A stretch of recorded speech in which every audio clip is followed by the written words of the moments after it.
wondering if you are a board-certified psychiatrist licensed in the state of California, what kind of jobs do we have open in TBH? Well, we have a variety of different jobs from Eureka to San Diego and all the way down the coast, either in acute inpatient settings, in PES, psychiatric emergency settings or crisis stabilization units, in urgent care walk-in centers, in homeless outreach programs, in assertive community treatment programs, and even in criminal justice settings. So let me walk you through each one of those fairly quickly. So our acute inpatient units, 8.5 day length of stay, Joint Commission approved hospitals throughout the state of California. Our doctors follow in an 8-hour shift, 12 patients if they're adult, and 9 patients if they're adolescents.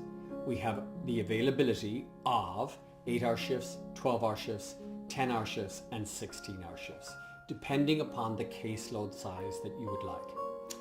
In addition to acute inpatient services, we have psychiatric emergency services, 24 hours a day. And so you can do AM shifts or PM shifts or night shifts, or even the 20-hour continuous shift. So we have developed a system where we now, in order to reduce the wait time to see a physician, place a physician right in the ambulance bay in a psychiatric emergency setting, so that when the patient comes in, brought in by the emergency medical technicians, the physician is right there and has an immediate contact with the patient, which is extraordinarily positive both for the patient and for the staff, and really starts the care immediately when the contact begins. So if not in the triage area, you might be interested in the psychiatric emergency setting, where our goal is to prevent hospitalization and within a 24-hour period to stabilize the acute psychiatric illness and to return the consumer to the community. The alternative then beyond that is the acute inpatient setting, which again is about an 8.5 day length of stay. If you're not interested in the emergency or acute side, you might be interested in the general outpatient clinic settings. Now they can be done either as 5 8-hour days or 6 10-hour days, and the 10-hour days are basically 8 a.m. to 6 p.m. You follow a caseload of about 425 to 450 clients and see people for an initial evaluation for an hour and follow-up visits of 30 minutes. For kids, it's 90 minutes for an initial evaluation and it's 45 minutes for a follow-up visit. So outpatient clinics might be something that you might be interested in, or if you'd like to work with our frequent flyer patients, as we affectionately call them, who are likely to be in the hospital, likely to be in the emergency room, perhaps also using street drugs, and we have a specific program in the Assertive Community Treatment Program which is designed to prevent hospitalization. So your caseload in that setting is quite a bit smaller, as small as 150. So in contrast with a regular outpatient job, which would be 425 to 450, the ACT model caseload sizes are about 150. Our doctors provide services both clinic-based and are able to see people in the home or in the community, depending upon what the consumer would like and what's the best fit from the consumer standpoint.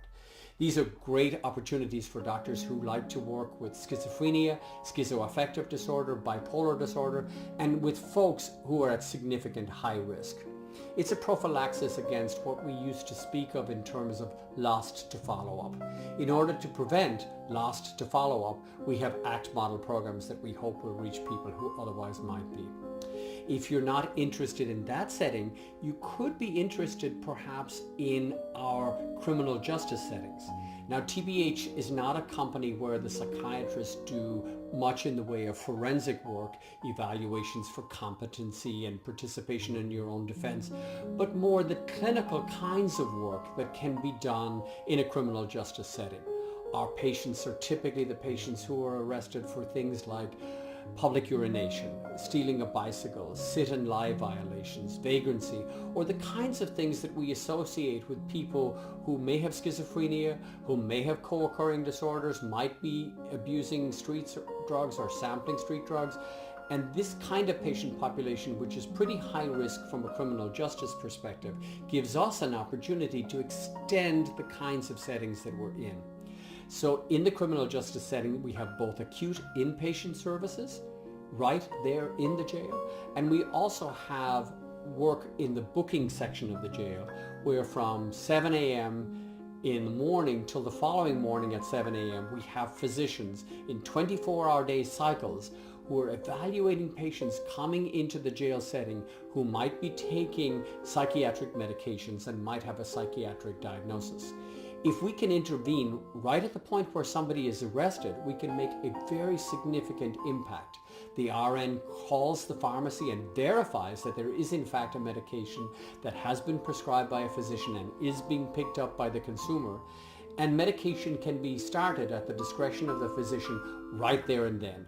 This is a prophylaxis against some of the bad outcomes that we've read about in criminal justice settings, where somebody is admitted to the jail, has had a psychiatric condition that is not known to the folks in the jail, and then begins to exhibit fairly significant behavioral issues, which might actually just simply be symptoms of psychiatric illness.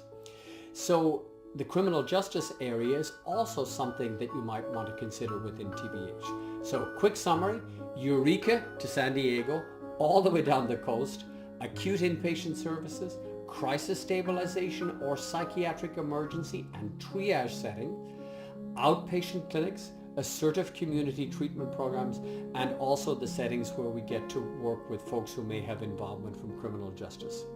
So please, if you'd like to have a closer look at any one of these settings, pop me an email and we would be delighted to set that up for you. And thank you for your interest in TBH.